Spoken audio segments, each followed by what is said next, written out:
猎物，却是没能杀人的韩放。老师，对不住了，这次也连累您了。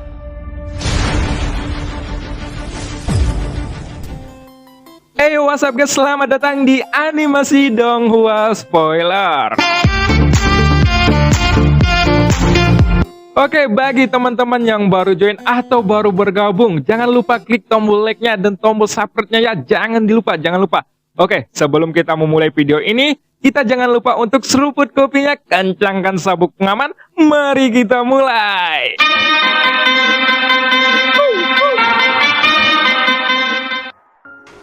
Pada episode sebelumnya diceritakan, Chun berhasil membunuh Juya. Selanjutnya, ia mengambil armor generasi ketiga dari Juya. Melihat ini, kemarahan muncul dari Suchang. Ia mengarahkan sebagian pasukannya untuk menyerang Xiaoyan. Setelah itu, ia maju menuju Xiaoyan. Tetapi, dia dihalau oleh pasukan dari Labu Dewa Bermata 9. Dan scene pun berganti. Kemudian, ketika palu raksasa jatuh, Su Lingjun melakukan bagiannya, dan ia melesetkan pedang ganda dengan rantai hitamnya. Namun pada kenyataannya, penyerang utama yang sebenarnya adalah sosok pendekar pedang gila yang berada di sisi lain. Di dalam kehampaan, sepasang pedang tiba-tiba muncul di belakang praktisi Taisu 11, dan ujung pedangnya segera menyatu untuk menusuk ke arahnya. Tapi, dalam sekejap mata, terdengar suara tabrakan logam dan percikan api juga meledak kemana-mana ketika pedang ganda milik Su Lingjun menghantam palu raksasa tersebut. Lalu, pada saat yang sama, pedang ganda di belakangnya datang dengan sia-sia. Namun ketika si pendekar pedang gila masih berada jauh dari Taisu 11, cahaya keemasan tiba-tiba muncul di tubuh praktisi Taisu ini. Ternyata, cahaya emas itu adalah perisai cahaya yang dipadatkan oleh kekuatan keabadian, dan langkah itu langsung memblokir serangan pendekar pedang gila. Ternyata ada cukup banyak bantuan musuh. Tapi tampaknya kalian semuanya hanyalah sampah, ucap Taisu 11 itu sambil mendengus dingin ketika ia menghadapi beberapa orang untuk bertarung. Kekuatan keabadian yang mengalir dalam armor dewa palsunya dapat dilihat. Kekuatan keabadian ini membentuk pertahanan yang kuat. Jadi, tentu saja dia memiliki kepercayaan seperti itu. Su Lingjun juga terguncang oleh palu raksasa ini. Setelah bertarung singkat, kini sosok praktisi Taisu itu menunjukkan kekuatan yang kuat dari nomor 11-nya. Dan dari ini semua, praktisi Taisu yang pernah ditemui Xiaoyan sebelumnya, yang ini sangatlah berbeda. Ketika Xiaoyan yang sedang ditekan oleh domain kegelapan melihat pemandangan ini, matanya juga sedikit kental ketika dia melihat nomor armor di lengan sosok itu, bahwa itu menunjukkan sosoknya yang berada di peringkat 11 di antara praktisi Taisu yang ada di dunia ini. Namun, ketika Xiaoyan melihat para senior yang keluar dari Labu Dewa Bermata 9, jika dia memikirkannya dengan hati-hati lagi, mereka seharusnya dapat dengan mudah membunuh sosok Suchang ini dengan kekuatan mereka sendiri. Labu Dewa Bermata 9 ini diberikan kepada Xiaoyan oleh sosok dewa tertinggi. Beberapa senior yang ada di dalam Labu Dewa Bermata 9 ini juga seharusnya menjadi eksistensi tertinggi di seluruh dunia, dan menjadi orang-orang yang ingin dilindungi oleh sang dewa tertinggi. Kekuatan mereka masih pada puncaknya. Masing-masing dari kemampuan mereka tidak akan lemah. Setidaknya, mereka tidak akan kesulitan untuk menghadapi tim dengan kekuatan keabadian. Pada saat ini, banyak praktisi Taisu dari belakang datang dengan cara yang sangat mendominasi, dan mereka ingin bergabung dengan medan perang dalam sekejap mata. Sementara itu, ratusan ribu orang di Istana Dewa Pemburu saat ini sudah kesulitan untuk berurusan dengan 100.000 praktisi Taisu sebelumnya. Dan sekarang mereka menjadi lebih kesulitan karena muncul bantuan dari dunia Taisu lagi. Situasi di medan perang ini pasti akan berakhir sepihak, dan ratusan ribu orang di Istana Dewa Pemburu mungkin akan dibantai habis-habisan oleh dunia Taisu tidak lama lagi. Ketika Jushi menyaksikan adegan ini, giginya tertutup rapat, dan ia tidak punya niat untuk bertarung lagi. Itu karena pada situasi saat ini, dia jelas tidak perlu lagi bertarung. Tidak peduli seberapa keras mereka mencoba, karena tidak mungkin ada peluang untuk menang. Saat ini, dari awal pertempuran sampai sekarang, Jushi terus memandang pergerakan sang ratu, dan dia selalu merasa bahwa sang ratu sedang menghitung sesuatu. Lalu, ketika Jushi melihat kekosongan yang keluar dari sarang, diperkirakan itulah tujuan sebenarnya dari sang ratu. Namun saat ini, sosok sang ratu masih belum berbicara, dan jika hal-hal seperti ini terus berlanjut, setiap kali ada penundaan, maka korban dari Istana Dewa Pemburu tidak akan bisa dihitung lagi. Kemudian, ketika Jushi melihat para pasukan yang mati secara tragis, bagaimana mungkin dia tidak merasakan sakit hati? Segera, Jushi berteriak kepada sang ratu. Tubuhnya tiba-tiba sedikit gemetar, karena ratusan ribu orang di istana Dewa Pemburu tidak bisa bertahan hidup cukup lama dari serbuan praktisi Taisu. Apakah seluruh istana Dewa Pemburu mampu bertahan atau tidak? Dalam waktu yang singkat ini, Jushi tidak dapat mengendalikan ritme pertempuran begitu banyak dan tidak ada penghormatan di depan kehidupan atau kematian. Namun tampaknya sosok sang ratu sama sekali tidak memandang Jushi dan dia malah memandang para praktisi Taisu yang terus melepaskan serangan. Tapi tiba-tiba ada sosok bayangan yang melesat dengan kencang dari suatu tempat di kehampaan panas. Kemudian cahaya yang tak terhitung jumlahnya memunculkan sebuah ribuan anak panah dan ini memicu suara angin yang sangat keras. Semua anak panah ini meraung dari segala arah dan segera semua sosok yang sedang melesat kencang pun terkejut lalu langsung melepaskan pertahanan masing-masing untuk sementara waktu. Percikan api menyebar dari tabrakan itu dan anak panah yang tak terhitung jumlahnya pun terus melesat dalam cahaya biru lalu menembak semua praktisi Taisu dengan liar.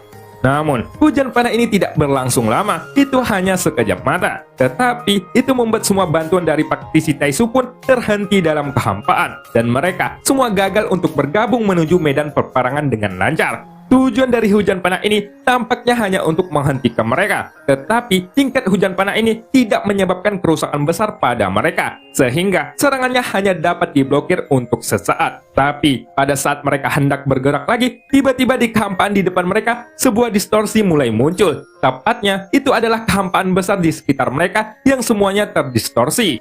Suasana kuno dan sunyi di sekeliling ini langsung tersebar di kehampaan, di mana tidak ada yang bisa menghindarinya, dan para praktisi Taisu yang ingin kembali bergerak pun terpaksa harus melakukan pertahanan lagi. Kemudian, dalam kehampaan yang awalnya tidak memiliki apa-apa, pelangi berwarna-warni pun muncul. Pelangi itu langsung menembus kehampaan yang gelap gulita, dan warna-warni indah pun menyebar. Di bagian atas kepala semua orang pun bukan lagi kehampaan, tetapi berubah menjadi langit yang penuh warna. Lalu di bawah mereka ada pilar batu yang tak terhitung jumlahnya mengembun dari kehampaan, yang bergegas ke langit dan berubah menjadi pilar raksasa satu demi satu.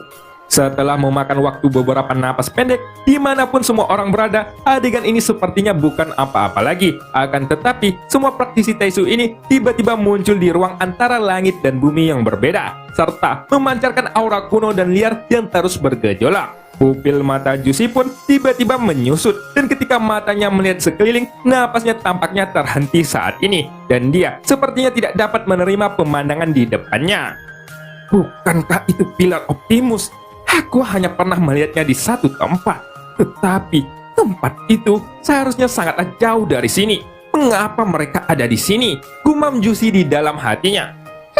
Ini tidak mungkin. Atau kalaupun itu benar, lebih tepatnya, mengapa mereka muncul di sini? Dia sudah jatuh, dan kenapa dia masih memiliki cara untuk memindahkan aula nirwana keabadian ke tempat ini? Gumam Jushi kembali. Ketika memikirkan hal ini, Jushi tiba-tiba menertawakan dirinya sendiri dan mengingat betapa konyolnya apa yang sudah dia lakukan sebelumnya. Tampaknya, bahkan jika sang ratu sudah mati, tapi ketika sosok sang ratu ini ingin menghancurkan istana Dewa Pemburu milik Jushi, sang ratu ternyata masih bisa melawan dan mungkin saja bisa menghancurkan istana Dewa Pemburu dalam sekejap.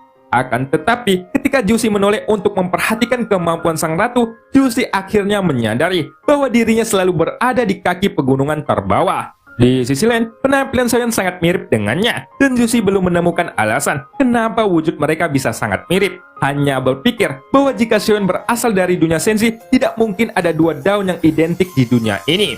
Akan tetapi, ketika bertemu secara langsung, Jushi melihat perasaan akrab pada diri Xiaoyan, dan bahkan memiliki gambaran bahwa dirinya adalah duplikat dari Xiaoyan. Apa hubungan antara kamu dan aku? Mungkinkah aku ini hanyalah tiruanmu? Gumam Jushi sambil menyipitkan matanya. Ia sangat khawatir saat ini, dan dia juga tiba-tiba merasa bahwa dunianya telah berubah menjadi ilusi, di mana dirinya bukanlah sesuatu yang nyata. Sebelumnya, sang ratu sudah berjanji pada Jushi untuk memberi mereka berdua kesempatan bersaing secara adil di masa depan. karena jelas akan ada pertempuran hidup dan mati di antara mereka berdua, dan hal ini tidak bisa dihindari apapun yang terjadi. Selain itu, pertempuran ini juga memutuskan siapa yang akan hidup dan siapa yang akan mati. Dalam masalah ini, Jussi beruntung telah memilih untuk memihak kepada sang ratu saat ini, karena jika tidak, sepertinya sang ratu bisa saja meratakan istana pemburu dewanya dengan kekuatan besar dari kuil keabadian Nirwana. Hal yang paling konyol adalah Jussi juga mencoba menemukan cara untuk mencegah sang ratu pergi ke aula keabadian Nirwana, dan ketika dia melihat raksasa yang muncul di udara tipis di depannya, senyum mencela dirinya langsung muncul di wajahnya. Kini dia berpikir bahwa keberadaannya tidak berpengaruh sama sekali dalam perang ini, dan juga dirinya berserta istana pemburu dewa hanyalah sebuah pion di mata Shoyan. Pada saat ini, kuil abadi Nirwana mengubah kekosongan ini menjadi ruangan nyata seperti sebuah domain, dan aura dari zaman kuno menyebar darinya. Jika melihat melalui pilar batu di sisi yang jauh, di sana ada aula tinggi yang perlahan mengembun di kehampaan, yang kemudian satu demi satu cahaya bintang menyapu aula utama dari sekelilingnya. Sebelum jatuh di aula utama, cahaya-cahaya bintang ini berubah menjadi sosok, dan ada semakin banyak cahaya bintang yang memenuhi langit, sehingga terlihat seperti hujan meteor besar. Setelah itu, sosok yang tak terhitung jumlahnya mengembun di depan aula. Pemandangan ini membuat semua orang merasa sangat terkejut. Bahkan, Jussi tidak bisa mempercayai adegan ini.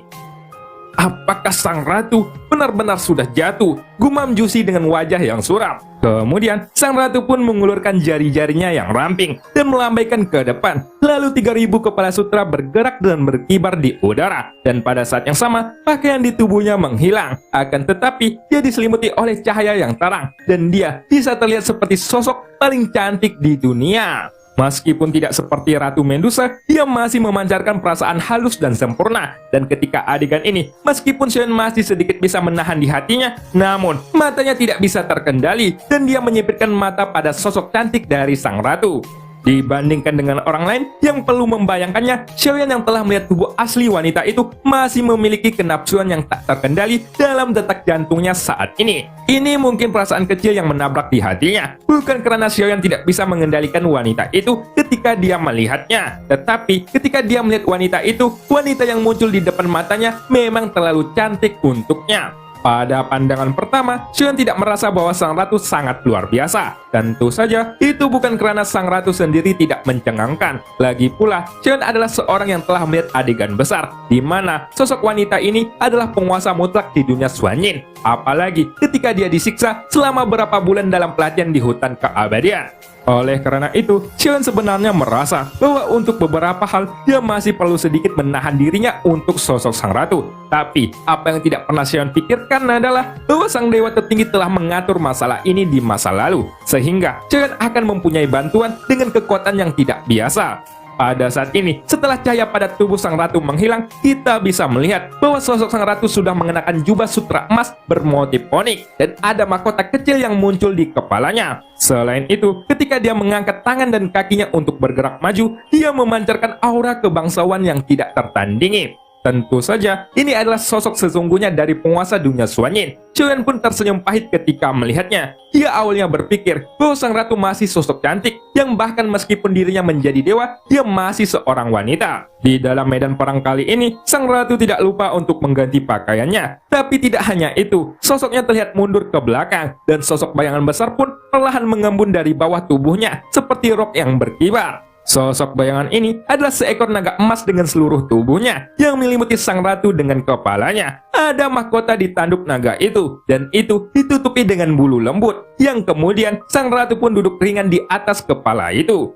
Ketika Shoyan melihat pemandangan ini, dia pun mengangguk sedikit dan berkata di dalam hatinya, Aku belum mengetahui semua tentangnya, gumam Shoyan. Shoyan awalnya berpikir bahwa sang ratu juga unik dalam hal menjadi sosok cantik. Tetapi dia tidak pernah berpikir bahwa sosoknya adalah bos yang sebenarnya, yang bahkan mempunyai sosok cantik dan juga aura yang mendominasi. Di belakang sosok sang ratu kali ini, pasukan yang perkasa telah muncul. Mereka berubah dari meteor yang jatuh dari langit. Dan setelah tiba, mereka semuanya menggunakan armor yang seragam. Melihat pasukan sang ratu yang tampak perkasa itu, semua orang dari istana pemburu dewa yang meskipun mereka berasal dari dunia Xuanyin, semuanya tampak tercengang karena kekaguman mereka pada pasukan itu. apakah itu adalah tentara perkasa yang pernah dikabarkan dipimpin oleh sang ratu di masa lalu, ucap salah satu pemburu dewa.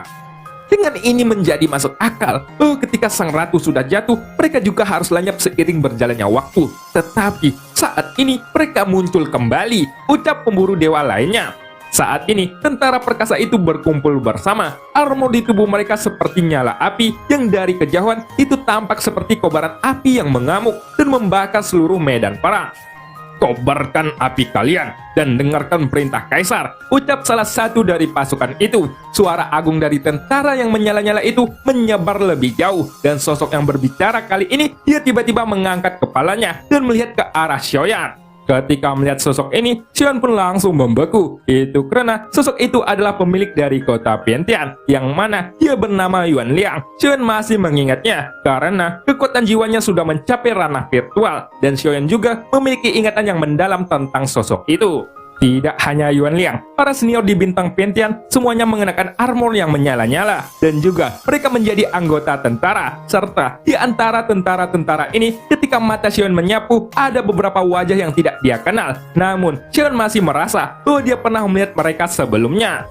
Perasaan seperti ini tampaknya karena ingatan dewa tertinggi yang ada di tubuhnya. Kemudian, sambil memikirkan hal ini, Xiaoyan samar-samar ingat bahwa wajah-wajah asing tapi familiar ini pernah dia lihat di kota Piantian. Orang-orang ini adalah pedagang kaki lima atau pemilik toko. Tetapi pada saat ini mereka semua sudah berubah menjadi tentara kuat yang menggunakan armor bernyala api. Xiaoyan pun mendesis dingin. Jadi sepertinya semua orang di seluruh bintang Piantian adalah bawahan dari sang ratu. Tetapi mereka menyembunyikan identitas mereka. Sampai-sampai Xiaoyan saja tidak bisa mengenali mereka. Pada saat ini, sudah banyak sosok yang melihat sekeliling. Semuanya memancarkan suasana yang baik. Dan selain itu, jumlah mereka masih meningkat seiring berjalannya waktu. Ini adalah kekuatan asli dari dunia Xuanyin yang dipimpin oleh sang ratu. Setelah jatuhnya sang ratu, ini tidak berarti bahwa legenda di sana akan menghilang. Dan hanya dengan perintah sang ratu, tampaknya itu akan cukup untuk membuat dunia Xuanyin bergetar. Kekuatan yang ditampilkan saat ini juga sangat mengejutkan Xiaoyan. Itu karena pada saat ini, Xiaoyan tiba-tiba merasakan bahwa kekuatan yang menekannya tiba-tiba menghilang. Dan hal ini memungkinkan Xiaoyan untuk mendapatkan kembali kebebasan bergeraknya. Dengan kedatangan pasukan dari Aula Keabadian Nirwana ini, perubahan besar terjadi di medan perang. Tetapi, pertempuran di depan Xiaoyan selalu sengit, karena semua orang harus bergabung untuk menghadapi Taisu 11 ini dan menyaksikan pertempuran dalam ayunan penuh. Sepertinya kita tidak bisa lagi menemukan kekurangan dalam pertempuran ini. Masing-masing dari semua orang tampaknya berjuang dengan keras. Namun, di sisi lain, Xiaoyan masih merasa bahwa ada sesuatu yang tidak beres dalam situasi saat ini. Ia selalu merasa bahwa orang-orang itu sudah mempermainkannya. Itu karena masih sulit untuk menjelaskan kekuatan mereka. Dari apa yang dia lihat sebelumnya, tidak peduli seberapa lama kekuatan orang-orang yang dilindungi oleh sang dewa tertinggi ini, mereka tidak mungkin menjadi begitu lemah. Sehingga mereka bahkan tidak mampu menghancurkan seorang kaisar keabadian. Bahkan ketika melihat beberapa orang yang bertarung melawan Taisu 11 ini, Xiaoyan hanya bisa menegakkan dahinya dan dia merasa tidak berdaya. Dan cerita pun berakhir. Sampai jumpa di episode selanjutnya. Ke rumah Pak Alek menempah sebuah padang. Tembus 400 like, Mimin lanjut bergadang.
加玛帝国云岚宗，我萧炎回来了。